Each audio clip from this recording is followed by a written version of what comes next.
I remember being like my 3rd session into therapy, and my therapist said to me, "You are more married to the idea of what you want your father to be to the little boy version of you Mhm. than you are giving yourself the opportunity to be the father that you could be for your sons that want you." When Yeah. I broke free of that through doing the work in therapy and learning how to forgive and learning how to let go and release, I discovered the keys of my freedom in my own prison cell. I was waiting for somebody to come unlock me, and I had the keys the whole time. And so when I discovered my freedom, I found my sons. I could cry. I found my children.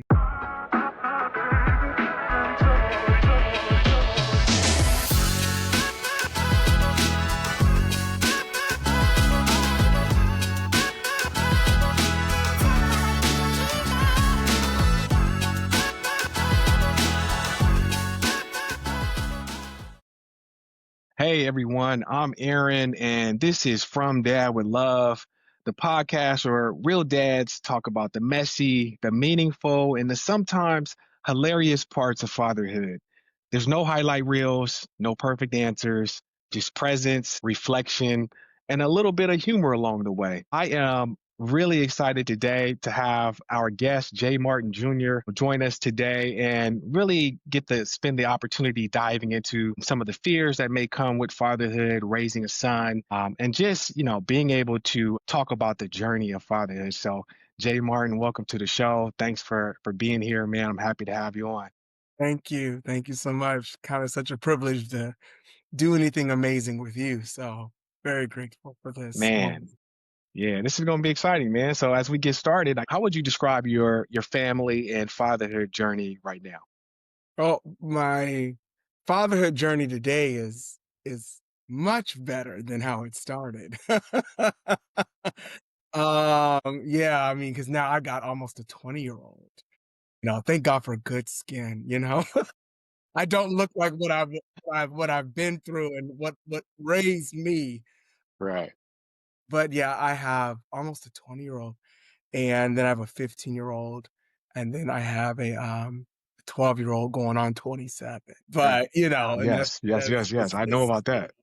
and then no more kids, no more kids. But I'm super grateful. It's almost the most challenging, most beautiful experience that you could ever go on because I started out as a very young dad. I was a very young dad, especially for today's world. I would not recommend having children at a very young age. I think you gotta wait a little bit because I I mean, think there there's some might be other some benefit. There might be some benefits there later is down some the road. benefits because my knees were better then than they are now. But, I think that especially my oldest son, we grew up together. So there's benefits of, yes, having your children while you're young. But I also think that if you can let a bit of life come underneath you and then introduce that side to you, I think that is great as well too. Because what do they say? Like a man's brain doesn't fully develop until 25. So anything before that is kind of like, what the Yeah. hell? Right, right. Yeah. So, That's just so figuring everything out on the fly, just oh my figuring life out. goodness. Yeah, yeah. Yeah. So what would you say, or how would you say your kids would describe you today? Somebody just asked well, two things, but one of my best friends just asked my middle son, when you think of your father, what do you think of? Just to kind of throw him on the spot. And he Yeah. said, my father is extremely kind, very kind. And then my oldest son randomly sent a text saying that I'm so grateful that you're my pops. I wouldn't want it any other way. And he has said I'm too kind. So, because he said, I'm the oldest, so I've watched people take advantage of you at the expense of your heart. And that's something he says, but you love big, but you've also taught me how to keep it tight because you have lived such a big life, as far as with people that I've watched people use you and you didn't even know it until like the ending showed up. So, but both my boys, they both have said, dad is really kind. So my And daughter that's, says I'm nuts, but well, look, I was just about to say it's great that, two of your kids can say that same common thread Mhm. throughout because they say that no two siblings have the same parent, Right. because as we get older, our decisions shift and change, our Mhm. comfort changes. We get, like you said, we're not able to play on the floor like we used to with the Right. firstborn. And so being able to hear it, two of your kids say, yo, you are the kindness is a current theme throughout is I think is really beautiful. And then I'm sure your daughter probably feels the same Yeah, thing and as I well. think also, when my children to me, what's beautiful is when I see my kids bring their friends to our house. And when I see, like, now fast forward, a lot of my oldest son's close friends, they come to the house even when he's not around just to, like, sit with me Yeah, that's good. or for me to, because I cook, so a lot of them they'll come eat dinner at my house and then be like, thanks, and then they're gone. But the fact that they feel safe, the very thing that my son has had, and we've had some beautiful conversations where he has said, Dad, you'd be surprised how many fathers do not talk to their kids. They do everything else right, but the missing factor is communication. And what you have done for me, we communicate, we have very in depth conversations. You pull on that. And not that, I believe there's a lot of dads out there that do that, but he was just speaking for himself how he's so grateful that he can have real life conversations and he can live his life and I can celebrate his wins. And even sometimes when he makes mistakes, I still celebrate because if you can learn from them, you can grow from it. So I think that is a beautiful thing. And my children are the better version of wish I would have been back then. And what I'm do you so wish you grateful would have been? When you say that, what do you mean? because I was very different than them. I see myself in them, but because I did the work, when I say I did the work, I went to therapy, I've done things that I did not hear about growing up in my family. And so I see the benefits in how my children are making decisions when I see my 19-year-old son just going for his dreams at that age, I wasn't doing that. And he's proud and he's doing his thing. My 15-year-old has a lot of confidence. My daughter has a lot of confidence. I struggled with my confidence because of how I was raised. So, when I decided to do the work, I see the benefits of it because I'm like, wow, yes, do I see myself because of they come from me. But at the end of the day, there's also just this different type of confidence that they have that makes me go, wow, that's what I would have been like if somebody would have did the work for me.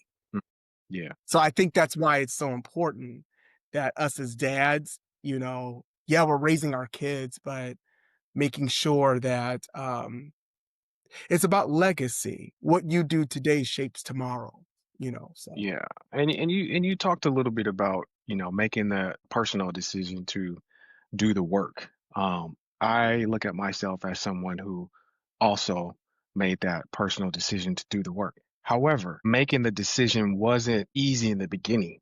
I Mm-mm. think as a man, I certainly was somebody who I don't know if I want to say was afraid, Yeah. but maybe that's the word choice. I was afraid to do Mhm. therapy because I think being in a black family, you spend so many years learning this myth that you need to, don't talk about Mhm. personal things in the house. Right. Don't Right. bring up anything that's related to going to do mental health or therapy. Mhm. You keep family problems inside. And so it wasn't until I was already a dad Mhm. and I realized like, yo, this thing is hard. I am starting to have responses and triggers to things that I don't know where they're coming from. I got an idea, but I had tucked that thing under the rug. So I was like, as long as it's under the rug, the room's clean. And it was like, no, it didn't happen for me until later in life. And so for you, the decision to do therapy, was that something that you just kind of said, "Oh, I'm gonna do therapy," or was there experiences through like your journey of being a father that you're like, "Yo, I gotta go. I gotta do the work," or did you kind of do the work before? No, my work came based on and I've always been transparent. I had a full mental breakdown in 2017, and it was due to, my grandmother was such a guiding light in my life, and there were things that I seen growing up that were very toxic, very unhealthy, very scary. Growing up in our household was like Heckle and Jive. If you've ever heard of that character, you didn't know what you were gonna get Yeah. waking up. You didn't know what parent you were gonna get. Mhm. And so it was very frightening, growing up, and you had to be quick with, just your responses and how you were going to move. And I'm the oldest of 7. I'm the oldest of 7. And so, there was a lot of things that I seen with my parents that was very sad, very hard to deal with. So fast forward, I was 19 when I proposed, and got married Young. at 20. I became a Ooh, dad at 21. ooh, So when I say, yeah, I had no ooh. brains, Hey, at 21, oh god, I was I that. was a fool. Listen, I was, and it wasn't even just, I'm very real. It wasn't even that it was love. It was that I was running for my life.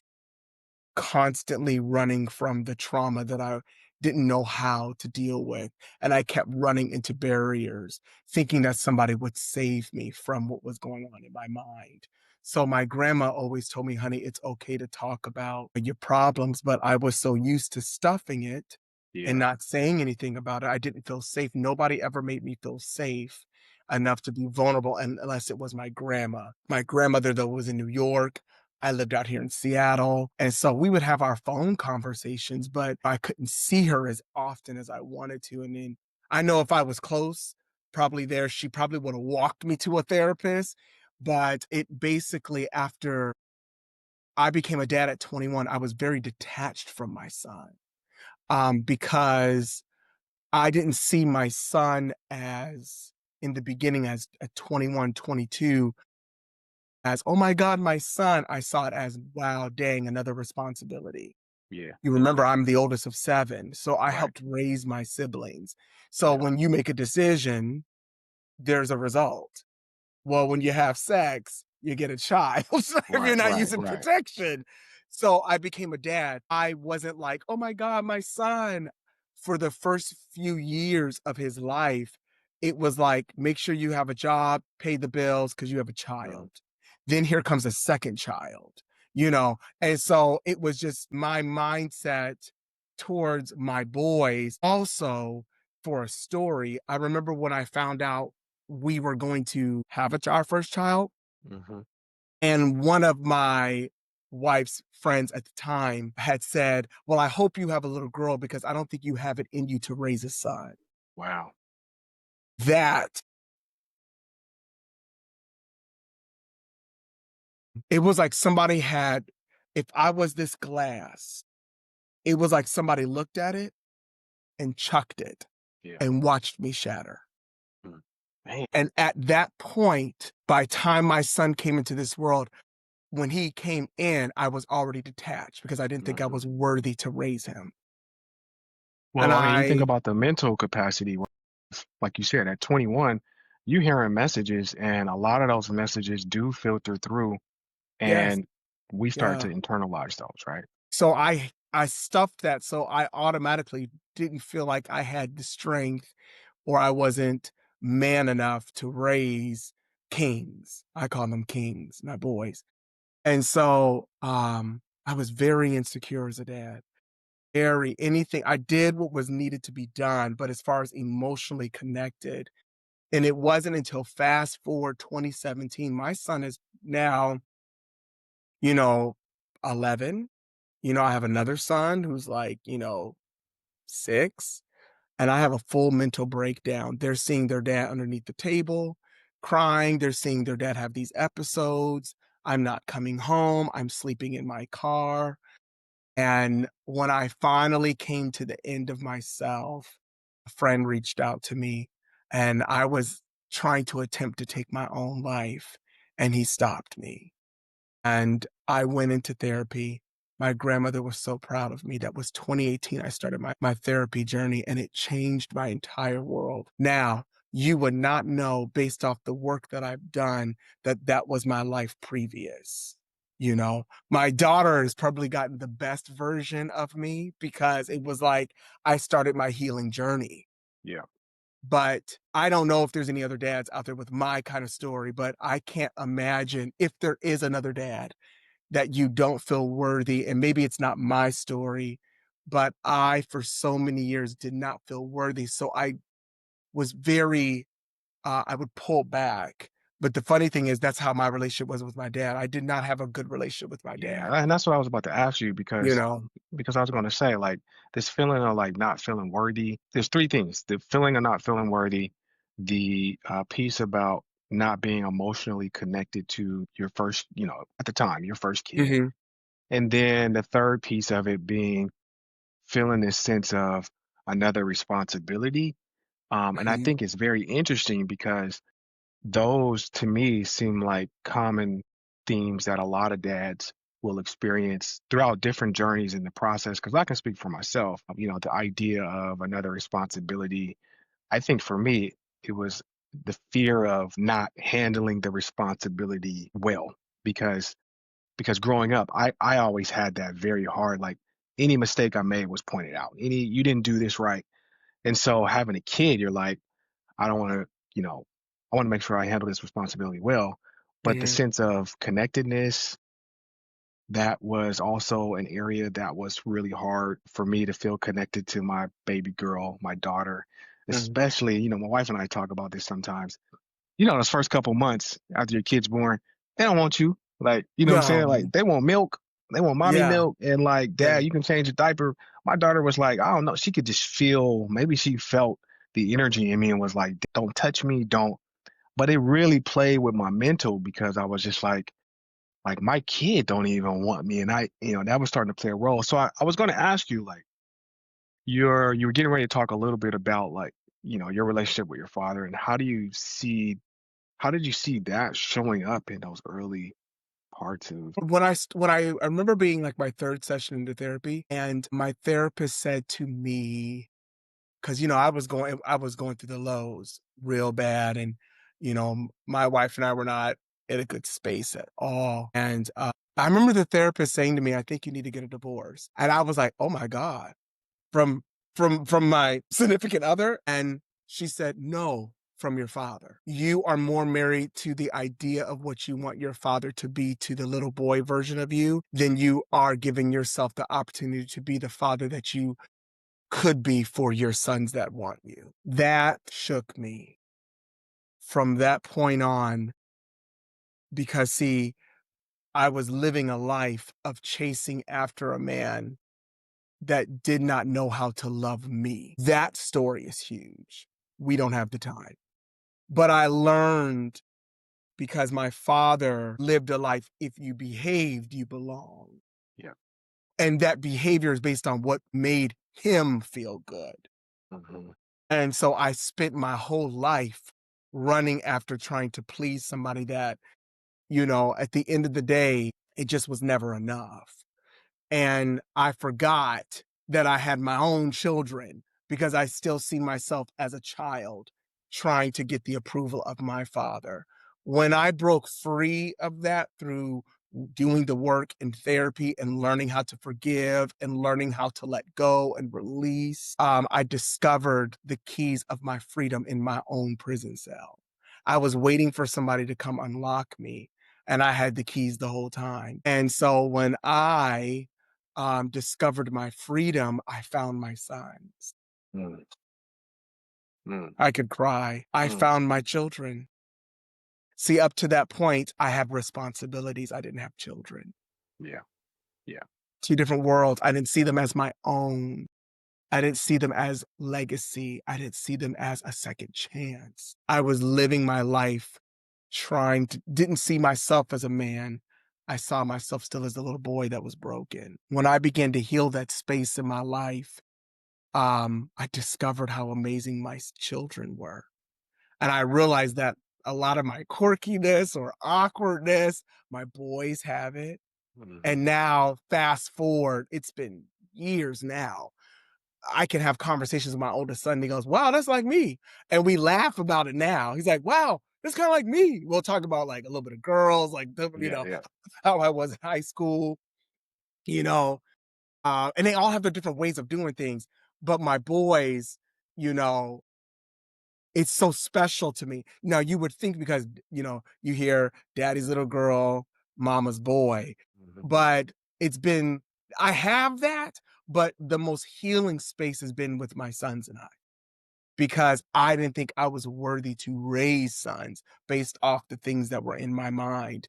But when I released what did not want me, I was able to receive that always wanted me. And I think I was a very lonely young dad too, and we don't really talk about that today. Yeah. There's a lot of loneliness in becoming a father, especially if you don't I didn't have the friend group. They all lied to me. They all said they were gonna get married, have these wives and all He this said they stuff. lied. They They were lied to me. Yeah, bums. sitting around the room talking about this is what we're gonna do when we turn 25, and then Well, we 25 gonna come. have They're like, families, we gonna do this, we gonna raise our families together. Bums. I'm like, oh my God, they my didn't become anything. I was devastated. I'm like, what man. happened to what you said? I did my I mean, part. did What they say that at 21? Did y'all say at Oh, 21, we y'all? were all kind of because we were like into music and doing all that stuff. So I thought, we were all gonna, and here's the thing, I really had no business, thinking like that. But when you have these kind of conversations, they just kind of stir the pot. So I was thinking like, oh, everybody gonna be in the same boat together. And I realized, oh my God, I'm by myself. There's not one other father Yeah, raising kids and so I think there's something about they say, what does it take? It takes a community, a village to raise, a family. I didn't really have a village, you know? And so I think it's very important because I was a very lonely dad. There's this new thing going around where dads can walk with their kids and like in strollers. It's become a really big yeah, thing yeah. I where seen it. Yeah, dads in strollers or something. yeah, And yeah, I'm like, my God, I would have did anything, even if they just would have gave me a wheelbarrow, yeah. something that would have just Right, helped me right. realize that I'm not alone in this. I was very lonely. And so, you know, I got a kid at 21, 22. I'm trying to provide. What now think about it, Aaron. What 20, 21-year olds got top jobs today, Right. making To all be this money, got kids, well, not only that, you don't even know what it costs to even have a kid. and you're and I'm gonna be honest. And I'm in an interracial marriage. So being a black man, Yeah, you carry trying that to weight. live up to a standard, trying to prove, that I'm a good man. You're married to there's the white side of the family. It was Yeah, so much pressure for me. that's a lot. Now, this was back then. I don't know how life is today for people. Probably things are flowers and eagles and birds. Doubt But it. back then, it was rough because of just I felt so lonely and I hadn't dealt with my own issues. So it was I was bound to hit a wall one day. I was bound to come to an ending. But the reality of it is, and maybe there's a dad that's gonna watch this, just because you've come to an end of yourself doesn't mean it's the end of your journey. It just means that this is the end of the road here. Pivot.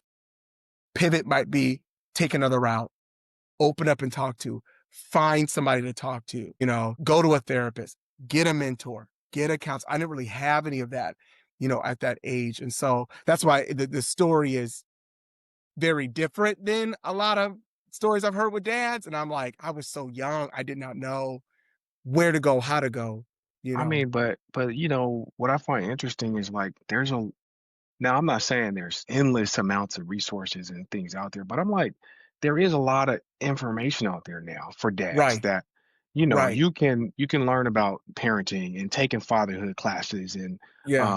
doing all these things, and it's still something that we just don't do. It's like we don't take Mm-mm, it upon ourselves mm-mm, to um, break the mold that mm-hmm, has been comfortable. Like the path of least resistance seems to right. be always the trajectory of like, I'm Mm-hmm. not going to learn about these traumas and triggers because that means I got to deal with them. If you don't if you don't deal with them, they'll deal with you. Yeah, exactly. And I was going to Quickly. say, they show up in your kids. Like, your kids become mirrors. And, I feel like, yeah, I had a daughter first and still got some issues with moms that got to work out. And like, I get a Yeah, daughter first, you know what I'm saying? And then now I right. got a son who now is testing my ability to go to the boxes that I closed up that are Mhm. around compliance, the boxes that Mhm, are around control, mhm, you know, confronting behaviors.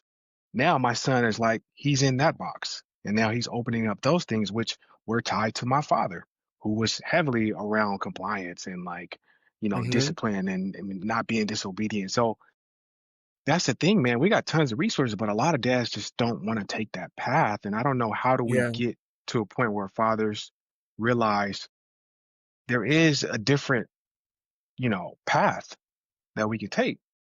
It's I not think going to be easy. also well, and it's not I think also, being open to listen is a big thing. I grew up, you don't listen, you get beat. That's Yeah, just how it was. yeah, yeah, It was a different world. And so you've gotta when you are called to break the cycle, it is painful, but you have to notice your own patterns in order to break a cycle. Until you notice your pattern. And so knew for me, you know, I was like, I don't want to beat my children for them to listen to me. There has to be a way that I can communicate to them. And yeah. now But that isn't it easier to just say like fear worked? it's easy to be Like like, "Get fear out of worked. my face." I'm Yeah, done, like that's what I hear is us people be like, well, it's easier. Like fear worked for me, and look at me. I came out. And Right. I'm like, yeah, But but here's the thing though. did you really But and come I out okay? Right, exactly. And I think that when you raise somebody to be afraid of you, how can they ever come back to be safe with you? I love the fact that because I chose to not instill fear. Now they have an automatic like that's dad. Or they say that's pops. And sometimes I'd be like, "Am I You your dad?" clear. I still feel good. I still feel You just clear your throat, and then they like, oh, that's that. right, right. It's enough for me that my daughter really pushes. That's a whole nother. She's woo. She put woo God, Lord, but my God. But my boys though they have I don't have to do much for them to be like, got it. I get it. And I think that's just because and the funny thing is sometimes they rather me just go ahead and beat them because I'm like, let's talk about it. And they're Oh, like, right, right. no, no, Yeah, because they it's don't an want to talk about ass it. gonna be, Yeah. he gonna break it down. It's too long. No, no, because Right. I'm I in don't the want to talk mode about it. of I want to communicate. I want to understand. I want you to understand. I want to understand you. And so they're like, this is gonna take forever. I'm like, but you'll thank me later. You'll thank me later. So, um, and now what happens? My son comes home from college and we will have a conversation for 2 hours and he takes it all. Like I'm listening to him, he's listening to me because I started establishing that when I decided to notice my own patterns. Years ago, I was like, I don't want to raise my children that they are afraid of me. I want them to come home. I always think of the future. I want them to be like, I'm going home. Thanksgiving, holidays, I think like that, all because I chose to open the door for them to feel safe. And so I just think that I don't have all the answers. There is no perfect dad. But for your own storylines, you've got to recognize number one, do you want to repeat the same cycle you Yeah. grew up under? Yeah. And it's a simple like, do you want to repeat that? I know we Well, let say me ask. certain things, Well, let me but ask you this. Let me ask you this. You said there's no perfect dad. mhm. I agree. But or do you think us as dads still need to learn how to repair with our kids? Like, how do you hold yourself accountable when the premise is there isn't a perfect dad? So some dads can be like, yeah, I'm not perfect, but I'm still going to instill fear in my kid because I believe that that's what you're supposed to do. Mhm. Don't spare the rod and like don't let your kids get out of hand. So do you think that there still needs to be other elements aside from the perfection part of it? Like how do we hold ourselves accountable as dads? Because we got to be able to repair situations when we go off on our kids and we shame them or we say something that makes them feel small or we're repeating behavior patterns and things that we've learned that are not conducive for the type of relationship down the road and communication skills down the road, don't you think we should be like, should be able to work on repair, work on loving and being kind to our kids? I think one of the greatest things I ever learned, well, number one, I have a great mentor today that is twice my age and tells me so many stories that I can glean from. And when I want to pop, I have been able to pull on the history of somebody that's done the work. So I think it's very important that you have somebody in your life that can guide you, that you do feel safe, that you can learn from, and maybe take a little bit of that and apply it your way into your way you raise your children. But I think also one of the greatest things we can do as fathers is get familiar with saying, I'm sorry to your children. When you do wrong, or I would say, when you mess up, when there is shit, you need to teach your children as an adult, go back to that child and say, hey, I want to say I'm sorry for how I treated you. You need to own it. You cannot tell a child to do something that you are not willing to demonstrate. Yeah. So, Yeah. one of the things that I've done, accountability wise, is when I've done something, it might have given me a day. And I have a perfect example. I have gone back to my sons, be like, sorry, I said that. I shouldn't have said it that way. I'm sorry I said that. They might not understand it in the moment, but what you're really teaching them is forgiveness. You're teaching them forgiveness and you're teaching them how to work through issues. So for instance, there was an issue in my own household with one of my kids and kind of popped off a little bit. And he popped, and I was like, oh, and I was like, oh, and old school want to be like, Yeah. and Right. what did I do? I got up, I walked out the door and took a walk. When I came back, I just breathed. I didn't say nothing. I wanted to give space to see if what I have done when I've done wrong is that working for somebody else to see their own fault. So I gave space. Do you not know that child came to me and said, hey, I was wrong for how I said that, what I did. I don't know why, but I don't like how this feels. I don't like this. This is not what we do.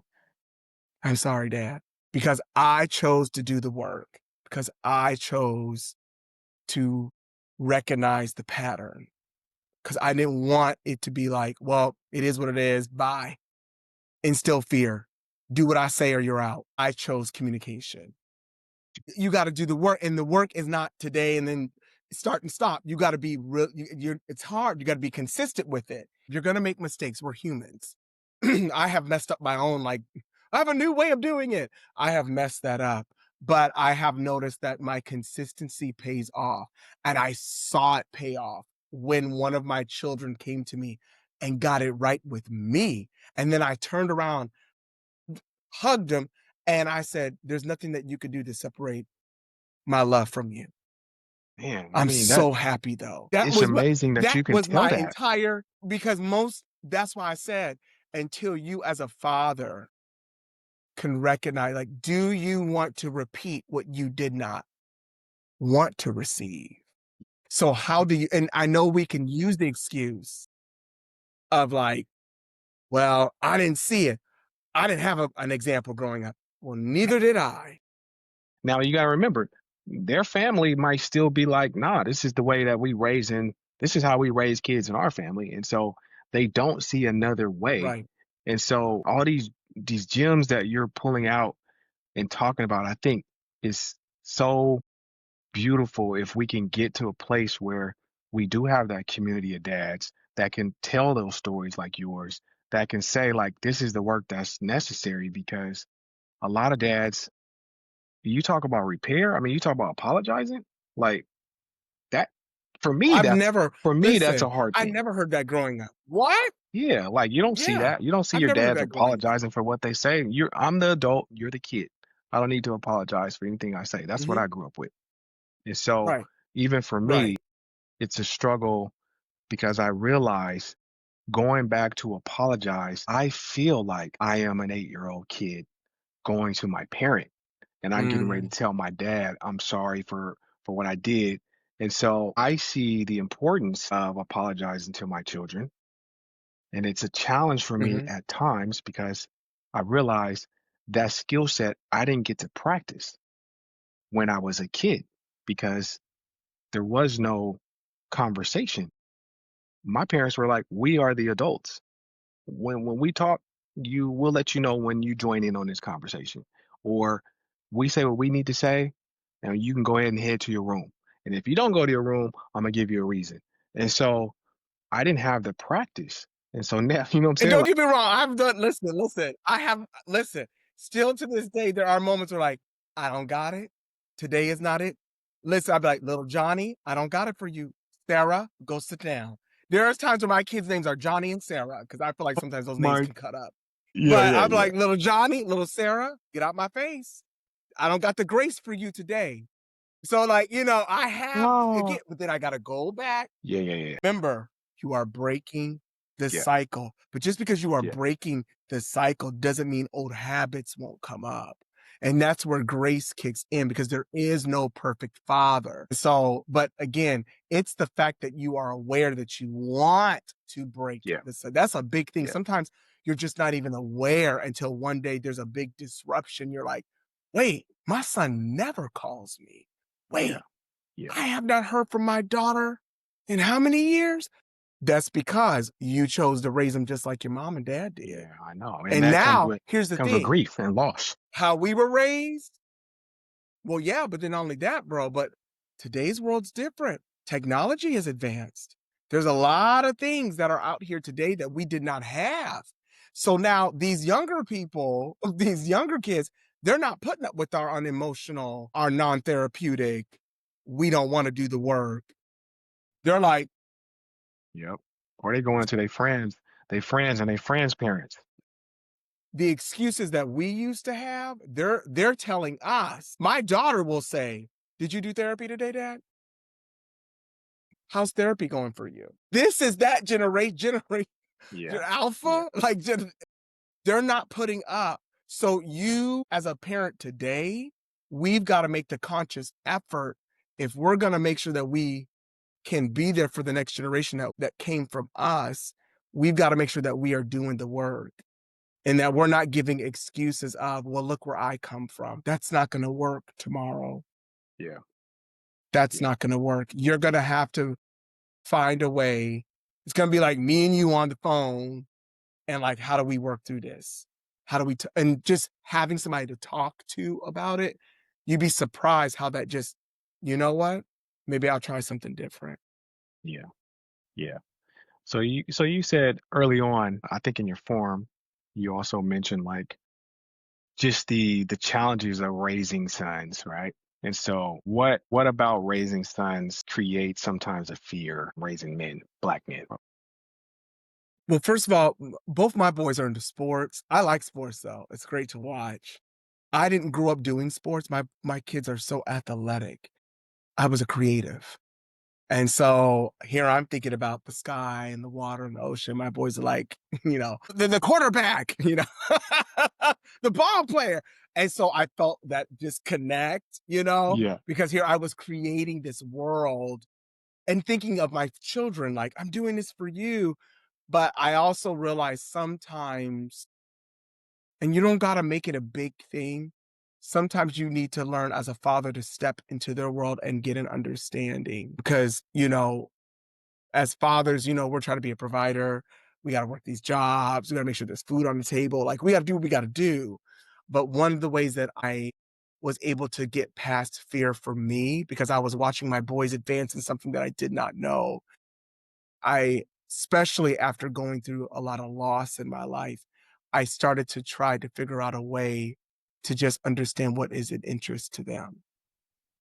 Both my boys love sports. Well, I ask them questions. So what does that mean? What does that play mean? Like, what does that, so trying to come down to a level to where they felt safe to tell me something about what they love. I think it is very important that you cultivate a space to where your kids can feel like they feel safe to tell you their dreams. Um, and tell you what is interesting to them. I fear, like I said, was I didn't feel like as a dad, I just didn't think I was worthy. And then here they are going into a territory that really freaks me out because of how I was raised with, a more religious background. And so like I did not get to do certain things because it was like, you don't got time for that. So now I have boys though that have made time for that. This is Yeah. what is interest. Yeah. So I started becoming friends with their coaches. I started like, hey, like putting myself out there, even if I did not know, I just, to the best of my ability, I tried to be around the things that they love. Isn't it beautiful to be able to pour into the things they love? Get around things that they love. And so, or watch the things that they love, find out what is intriguing to them, what is their generation into. So that way it doesn't feel like such a divide, back in my day, like, saying things like, and there's no relatability. And so, but I think the benefit for me is because I was a young dad, we grew up together. So my son listened to Drake, so do I. My son works out, so do I. So there's a lot of things that work to my benefit with my story. But I think one of the biggest things is like it was a fear of mine because I seen them excelling in something I did not even know anything about. So me choosing as a dad, well, how do I connect to my sons? Well, start watching what they're watching. Find out what they're interested in. Don't make it like all about you. One thing that I do is I really don't talk about what I do with my children unless they ask me. I don't try to make them live, I don't try to live vicariously through them and I don't do the opposite. I let them make their decisions and choices and I celebrate that. I am into media, I do television also. I would love to see my boys step into what I'm doing, but I do not force that on them. They say they like this stuff, and I'm like, okay, so let's talk about it. How do I help you pursue your dream? Because sometimes when you have missed out on things as dads, you end up having sons or kids, and you're like, you about to do what I always wanted to do. You know what Yeah, I'm saying? You're like, about to live my I dreams wanted to through be a you. singer. You about to be Michael Jackson. Like, You yeah, about to get to I that wanted to be a championship I basketball never player. got. You about to play basketball every day, all day, no sleep. Yes. So you start making them do what you did not receive. And in the end, nobody wins. And sometimes it's like, wow, my dad, you hear about those stories, but that's not everybody's story. That's not mine. And so I try to let my children, I guide them. I kind of treat my children like a bowling alley. The weirdest thing I'm about to say. When I think of my children, I am the buffers that are on the side when they toss their life down the middle of the aisle. I'm only here to remind them of who they are, not to control how they end. I want them to choose their endings. And so I remind them that they are somebody. I remind them that they're called, they have a purpose. I remind them when it gets a little much for them, but I never try to control them to where they can't make their own decisions unless it is harmful to themselves. Yeah. So Do um, you I let them choose. do you find yourself at the way that you approach fatherhood with your daughter versus your sons being different or not? Oh, I have to approach it completely different because my daughter is very much into her emotions, very much into like, "Daddy," like, "What do you think about this outfit?" and all that, and it's great because that's kinda me, like, "Oh, what do you think about this outfit?" That's me. See, I can relate to, like, I wanna look good, I wanna smell good, I wanna make sure my skin like, I'm into that stuff. My boys are like, throw a little soap in their hair and they out the door, and I'm like, "Oh my god, the tragedy." But my daughter is really into that. So, and so I have to learn how to with her though, because she is a form of who I am. She's just the extreme version. Like she gonna say it. Like I'm like, why would you say that? So I have to learn how to allow her to express herself, but also lead her to like facts and truth. Because I always say to her, and I've said this to people, feelings without facts are dangerous, and you might be mad at your stance. So pause yourself, honey. That's what my wife Pause. says. My wife says that every day. You know? Pause. I'll be telling them like, it might not be the truth. Like it might not be, I know it feels like it's your truth right now, but it might not be the truth. And so with my daughter, I find that I have to emotionally be there for her even more and validate certain size of, certain spaces with her, how she navigates friends, different things. And so you have to really listen and pay attention because if she doesn't think you are paying attention, the house blows up. So that's that's how it is with my daughter. So you have to pay like my boys are like, whatever, gotta go. She is like, did you hear what I said? What did I say? Repeat it back to me. But guess who says that? Me. Guess who says that? Me. I'm like that. Repeat it back to me. What did I say? Just that She is mirror. like that. So I have to really focus and pay attention when it comes to that. Versus I can kind of slide with the boys, be like, whatever. You're not listening. Okay, move on. So Do you have moments where your kids have done something that maybe was a dad fail, but now you can reflect back on it and see like maybe you had to unlearn something to adapt or adjust. I've had many of those, many of them. I think making excuses, and a lot of times one of the biggest things because, the fear of not understanding the game, you make an excuse and just go to work. Like, I can't make your game. I can't make your game. And when my middle son said to me, I like you to come to more of my games. You said you were coming, you didn't do it. And I was like, and I just needed to own it and be like, you know what? You're right. I got to show up more. And my oldest would never say that, but my middle son said it. And it just was like, because, like you said, you parent differently with each child. He felt comfortable to tell me that.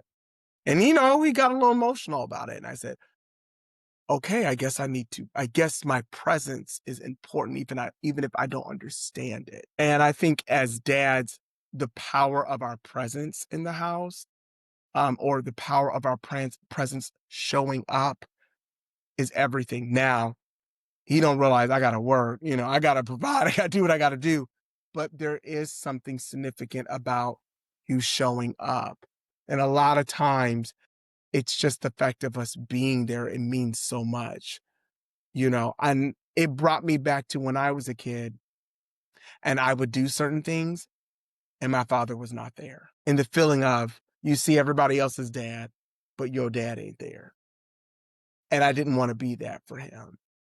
And so did I miss it at times? Yes. But in the end, I was so grateful that he felt comfortable to tell me, hey, you're kind of like, you ain't showing up. Okay. And I started showing up. Yeah. And because of that, it was like, okay, well, let me start showing up more and being involved and doing what I need to do. And so that was one of my moments where I was like, when he said that and we were in the kitchen, he's like, be cool if you actually came to more of my games. You don't show up. I was like, what? I like, kind of cool if you were there and you're doing everything else, but you're not doing this. Wow, that's right. Presence matters as a dad. Absolutely matters. And I think the way that you've summed up a lot of this, I would even say you're not speaking just about presence physically. I think the presence emotionally, socially, Mhm. all matter together. And it's a combination of that because I never want dads to think that all they have to do is just be present and come to a game because there are those dads that are like, that are just like I'm coming to the game and so let me, perform. Let me perform. But no, it's all of Right. that together. And I think more than anything, I want my kids to, you know, feel safe to like, and brave to be able to come to me and share things with me. And now other dads tell me, man, I wish I could have a conversation, about whatever with my kids. They don't talk to me about nothing. And I'm like, wow. And that's a perfect moment for us, you. myself in those conversations to be like, why do you think your kid don't come to you? Mhm, Because there's something under there. mhm, And I think that's our mhm. responsibility Yeah. too as dads. You talked about the community earlier in the beginning of the segment. You said you didn't have a lot of examples because your boys wasn't having kids, but Mm-mm. like now that we in a space where a lot of the people that are in our circles at this point either got kids or about to have a kid, that we should be able to be in a Yeah. space to say, why is it you think your kid don't come to you? And like have some of those uncomfortable conversations. Mhm. I agree because, and sometimes you have to be careful as a dad that you don't project your fears onto your children to where you shelter them or you hold them back. Because here's the thing, they're gonna make their own decisions, whether or not you're holding them now or later. They're gonna make their own decisions. And so just allow them to breathe and guide them, but don't control them. Don't control your children. I've never seen something be controlled and it turned out perfect. A lot of times, if you left it, if I have a dog, even if I've crate trained him, if I left him in his crate and was gone for 2 weeks, I'm gonna find out what that kind of control does to that dog. You cannot do that to a child. You can't put barriers and try to make it perfect. That child eventually is going to go and make decisions. So it would better that you release them healthy, release them to go make a decision, and they come back to you and say, it didn't work. And you can talk with them. Then for you to shield them and don't let them have any experience. And now, you know, Sarah finds the first man and Sarah gone forever. It's like, oh my God, why? Allow them to make decisions. Give them time to breathe and then let them feel safe to come back to you to tell you some things. And then you can interject and be like, "Hey, what about this?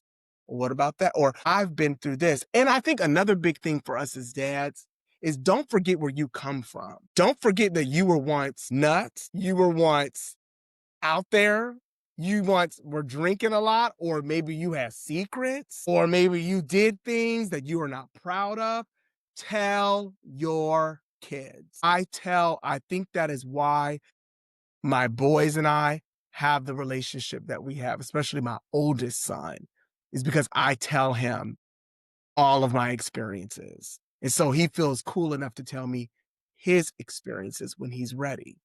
I think that's what happens is all of a sudden we forget where we come from and then we act shocked when your kid act up. You're like, wait, but didn't you used to act up at one point? Didn't you? So I'm not saying you got to be their best friend, but you got to be relatable. Yeah. You got to be relatable to a certain degree, you know. Well, what do you hope your kids will carry with them from your journey of fatherhood? I hope they carry the ability to have compassion, compassion for people, but also if they get the privilege to be a dad themselves or, a mom, that they would see the hard work that I did and want to take it further, communicate even more, listen even more. One of the biggest things is I hope that they have friends that they can raise their kids together with, that they would see like dad did it by himself and he fought hard. So let's take it further. But my biggest thing is that they would have compassion. They would be kind to themselves. I was not kind to myself as a dad, as a young dad. I didn't know how to be kind to myself. So I hope that they would take that even further, thinking of legacy, that they would also, I think a big thing too is self care, that they, even though you've stepped into another chapter of your life, don't forget yourself in raising what is next. Because it's easy as a dad, to just you solely focus on everybody else, but you miss out on taking care of yourself. And one day your children are going to leave you and it's back to you again.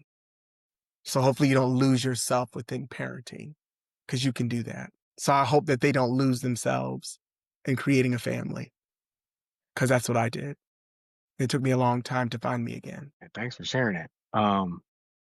Now we come to the end. We got one question that we ask everybody, which is Yeah. this is from Dad with Love. So As a dad, what is one thing you would pass along to another father with love? Nobody can do it like you as a father, and it is a privilege to be a dad. Number one, be proud of yourself that you get this experience. Be proud of yourself. And the road is not easy. The road is not easy. That's going to be my biggest thing. The road is not easy. Buckle up. Just keep driving. Just keep driving.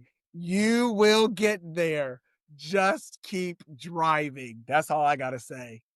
Because a lot of times, how many dads do we know? They don't feel qualified, so they just get off the exit too soon. Keep driving. Keep driving. You're doing better than more than you think you are. You're all right. Man, I know man, it's a well, lot, but keep no, driving. no, it's good. Man, I appreciate you just spending time. One, I think sharing some of your journey as a father with us.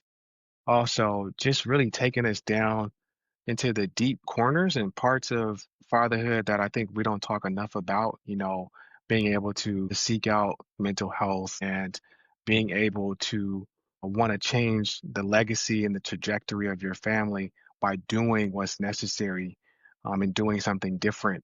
So I appreciate you. Thank you a lot for just sharing that story. And I think a lot of dads who watch this will definitely have tons of value, but also some important messages for them to think about as they continue on in their message. So thanks for being on the show, man. And Yeah, hopefully we'll have you back again. I appreciate it. I'm very grateful. And dads, put some lotion on your face. Take care of you. I'd be telling dad, come on, you don't got to be crusty. Remember how you started? Come on now. You wouldn't know what age I am. Come on now. Put some lotion on your face. Don't do that. And there you You have all it. Put right. some lotion on your face. All right, man. Until next time. Thank you. Lotion on your face. Come on now. Yes, sir. Thanks for watching. Please share with another dad doing the work. And remember, it's not about being perfect, it's just about being present. Until next time.